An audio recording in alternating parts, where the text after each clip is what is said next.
Now we're ready. Yes. Hey, everyone. Welcome back to Awesome. our Quality Matters episode. I'm Darcy. I'm Kyle. And today we have a special guest on with us. We have Purdeep Sangha.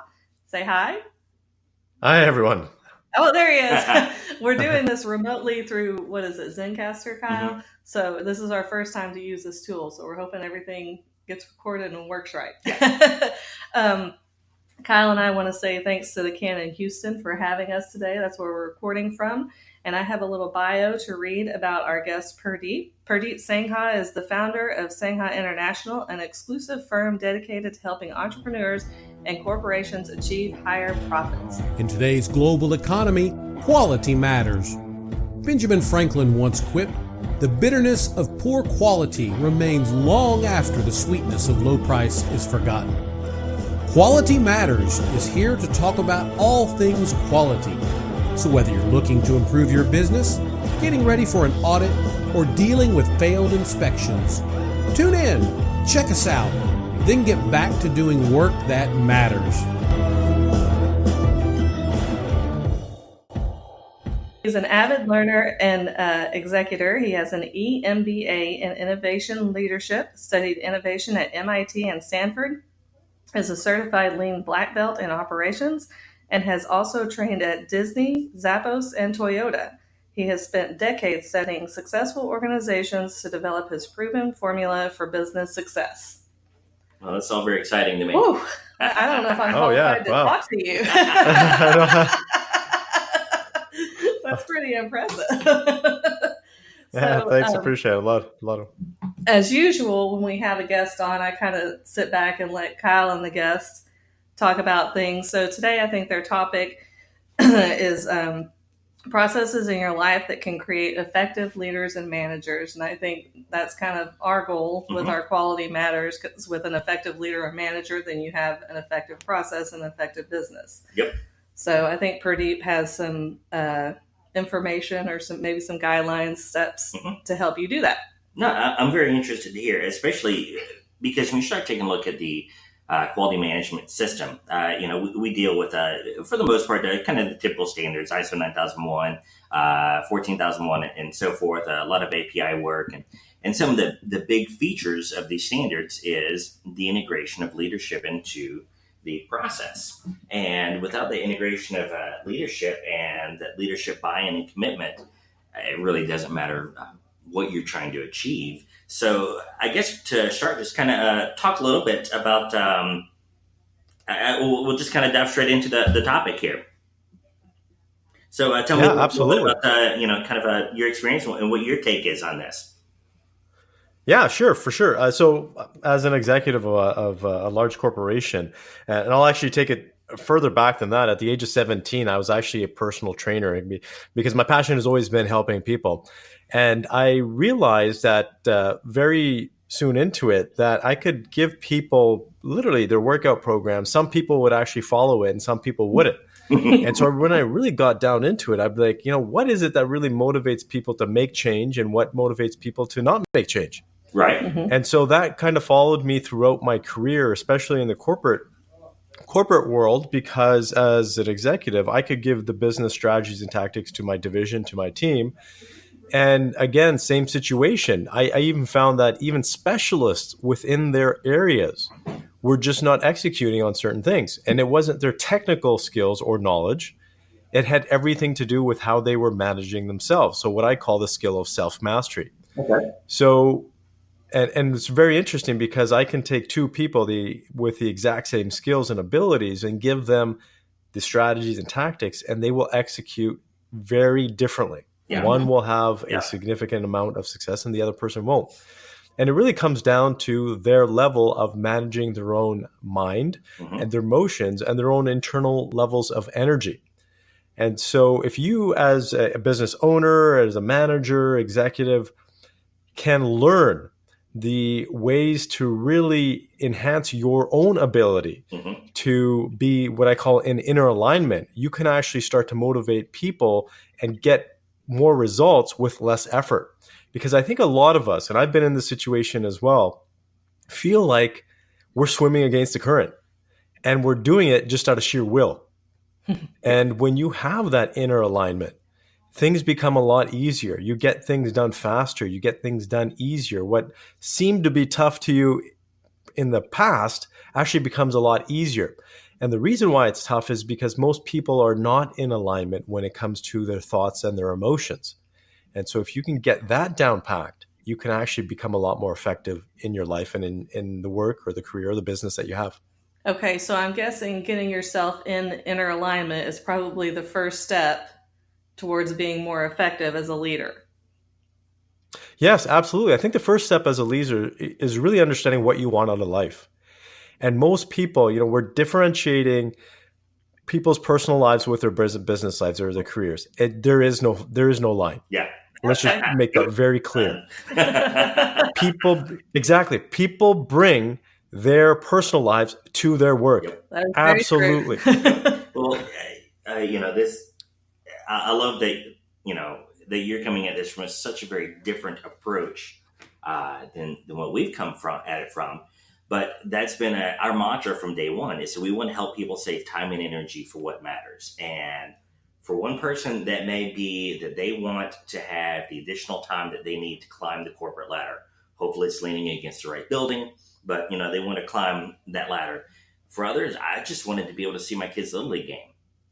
But you never really know what that person's thing is, but getting to that step, getting to that next step is often difficult. So I'm just especially curious. I'd like to know a little bit more of just kind of your story of how you went from being this highly successful executive to seeing the world in this light. I know you started a little bit when you were 17, but I'd like to hear more about that.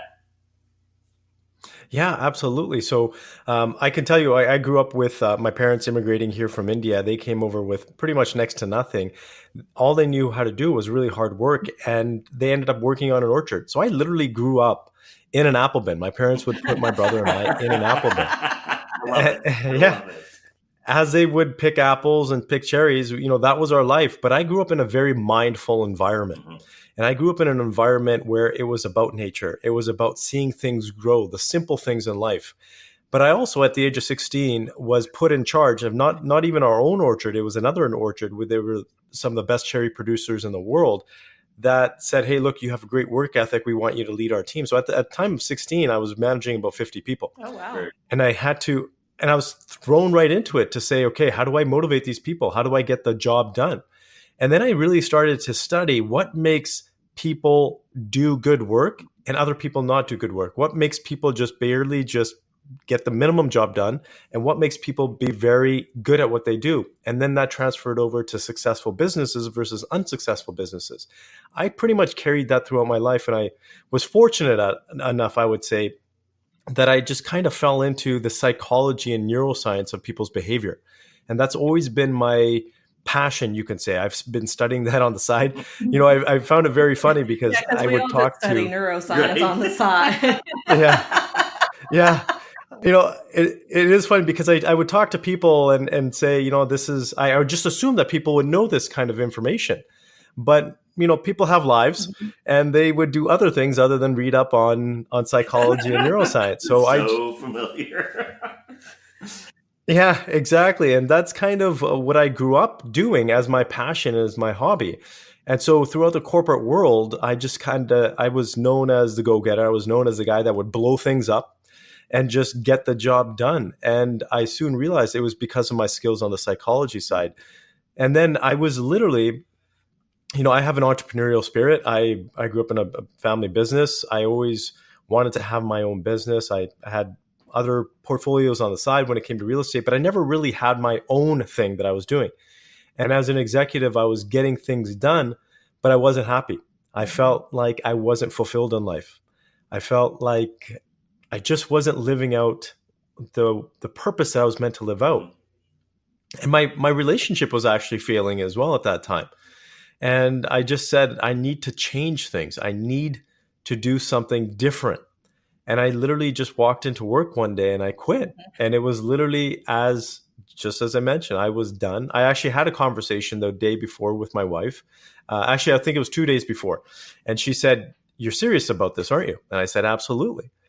And I walked into work and I just quit. And everybody looked at me, including some of my own family members, like, what's wrong with you? And it was a very interesting time in my Now, how life. long ago was that? But that was 4 years Okay. ago. And it just so happened that during the time that I was an executive, I was also coaching entrepreneurs on the side, because people would just say, hey, look, what do you suggest for this situation for my marketing or my sales approach or just growing my business? And I would give them advice. And at that time, it was just very striking to me that a lot of business owners didn't know how to run a business. Mm-hmm. And I was like, wow, this is just not only interesting for me and intriguing, but it was also very scary, because I said, this is just not healthy. And then I look back at how my parents ran their business. It was just out of sheer grunt hard work. And then I thought, if my parents had a mentor at that time that could guide them along the way, it would have made their lives a lot easier. It would have made their ability to deal with stress, to actually grow their business, just that much easier and better. And so that's become my passion. Ever since, I just quit and I haven't looked back. And ever since then, it's just one door has opened after another. And it literally is my passion, because my whole purpose is really around helping people be able to be better entrepreneurs, build better businesses, so they have more time to spend with their kids, as you mentioned, Kyle, to raise healthier families and have healthier children and have better relationships, because it is no fun being an entrepreneur or owning a business or even having a career when you don't have that time to spend with your family members and have the time and the freedom to do the things that you love doing in life. Well, and I think what you said is so true among so many working professionals, is that they're not happy with their job. They might be successful, but they don't feel fulfilled. So what is it? I want to go back to the inner alignment that you mentioned earlier. How do people get that? What is the process that they need to go through, I guess, to help fulfill themselves? Yeah, the first thing is, I would say, put all the noise aside, because as society, we have so many expectations of each other, and this whole social thing, especially with social media and what's happening out there, that people are expected to live a certain lifestyle. They're expected to make a certain amount of money. They're expected to have a certain amount of status and be a certain way. So that is taking away from your individuality as a human being, because you have all of these unfair pressures put on you. And if you can get yourself away from that for even a day and say, what do I want my life to be like? And I talk about emotions a lot, because every single thing that we do, and we can talk about the science and the psychology and the neuroscience behind it, but it's all based on emotions and feelings, every single thing that you do. And so if you understand that and you can say, okay, what kind of emotions do you want to feel on a daily basis? And this is the interesting part, because most people have not thought about this. Most people have not written down that I want to feel joy or fulfillment or peace or adventure or whatever it is that you want to feel on a daily basis. Write that down. And then you work backwards and you say, what kind of lifestyle will support that? And then you work even backwards from that and say, what kind of career or business will support that lifestyle? Because I work with some very high profile entrepreneurs that talk about having inner peace, but their business, they're making hundreds of millions of dollars, is not allowing them to have inner peace. And so they're building their life literally backwards. And so for you as a human being, start with emotions, because that's what it's all about. Everybody just wants to feel a certain way. And so find out what you want to feel. And one thing that I see so often in the consultation work that we do, and I'm kind of curious, what your take from your end with your business has been, is I walk into a business and the management team is very reactionary, a little gruff, always 2 steps behind and trying to work ahead. No one working there is happy. Everyone, there's always an excuse or reason things didn't happen. And this gets taken home. These people don't leave the angst and anxiety and frustration and blaming mentality at the office. I know that because I used to work in that type of environment. But again, I'm taking a look at this just simply from a process and management standpoint. So, kind of curious what your take is on what you've seen there. Oh, absolutely huge. So, stats show that anywhere between 20% to a third of your employees are disengaged. They're not involved and they are not on board with your strategy in terms of whether it's growth or performance, whatever you want to do. So you have a workforce, and this is shown across the board. Now, there are exceptions out there, but there's a part of your workforce that's just not happy, and they might not be happy because of the work that they do, or they might not be happy because of their home situation. But we fall into this trap a lot of times that we want to be nice people, that we want to do good things for people, and we don't want to let people go. And we don't want to be tough on people, but we're not doing people any good if we're keeping them in a role that they're not happy in, because there's less productivity. And more importantly, what ends up happening is it's that whole analogy of one bad apple can ruin an entire orchard. And it's true for your workforce, because the biggest, and I can tell you from experience, when I do consulting and as a previous executive, when the time came to let go of a person that just wasn't on board, it was the best thing for the entire team, because people would say, thank you so much, because this was bringing us down. This was just not helping us at all. Our work ethic was being reduced. So it's important. And I think the most important thing here is when we take a look at that, and I'm an avid believer, just through the research that I've done in my experience, that a lot of managers that are put in their positions are put in based on expertise, but not how they deal with people and how they lead people. And that's not doing any business any good.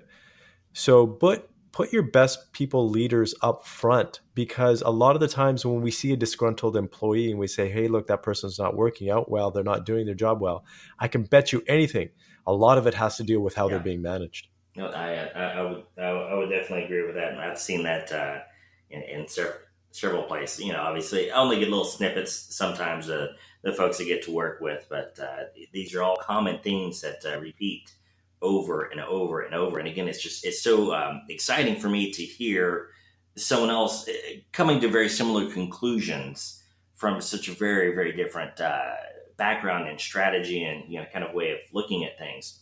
One thing that I do find really interesting, just simply because we seem to have some similarities, at least in how we think about things. My wife jokes all the time about how much I just kind of know random little factoids. And, I'd rather sit and research than watch TV most of the time. Neuroscience on the side. Yeah.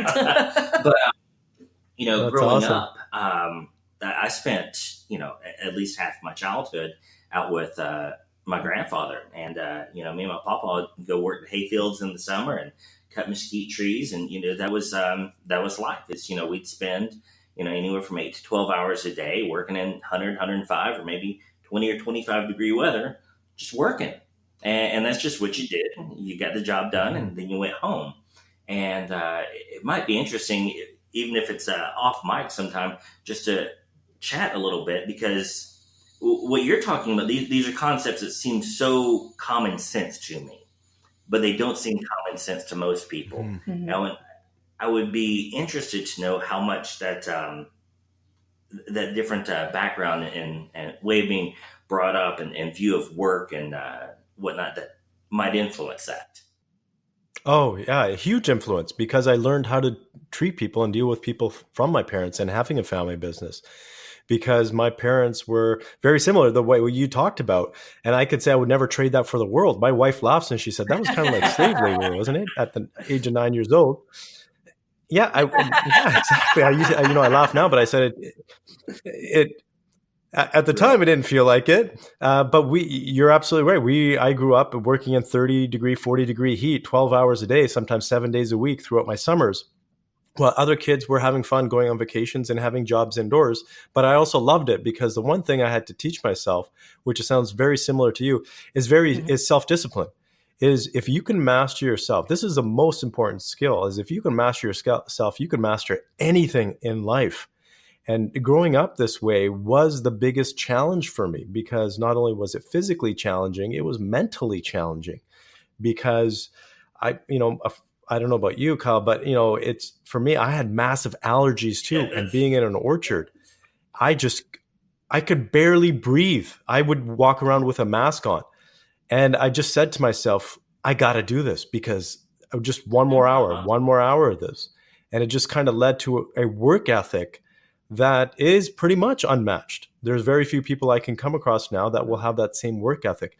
But I also want to be careful because work ethic on its own isn't enough these days, because you have to be smart in terms of how you work. Because the biggest trap that because a lot of people, one of the biggest myths is that the harder I work, the more successful I will be. And that's causing burnout in people. Myself. And so, well, before we this episode, I want to go back to something you said. You were talking about, now I'm going to lose my train of thought. The managers, managers are often hired because of their expertise. And it's so, like Kyle said, most of this is just common sense. If you think about it, managers are hired to manage people. Right. So versus their knowledge over, you need somebody that's capable of finding people that are good to do the jobs and manage the people, and not necessarily what their expertise in the field is. Obviously, they have to know something, right, but they don't have to be experts. So exactly. I think the point on that is really, people can become experts. It's a skill. So if you're going to put someone with expertise in that position, train them to be better people managers as well. And with that, I think we'll probably close up there, but I want to make sure that I get a chance to put in the show notes here, any resources that you have available, and the contact information, so that folks can help to learn some of these skills themselves. If they weren't, this is going to sound funny to people, but if they weren't blessed with harsh, hard labor as a child, how can learn these things as an adult? Yeah, sorry, you're asking for the contact information? Oh, yeah. Let me make sure that I've got any resources, if you've got any. Yeah, absolutely. So the easiest thing is going to PURDEEPSANGHA.com. And you can go to pretty much every social media and find me as well. You can find me on Instagram, Facebook, LinkedIn at Purdeep Sangha. Perfect. All right. Well, we will wrap up this episode. Thank you for your time. I appreciate it. Thank you.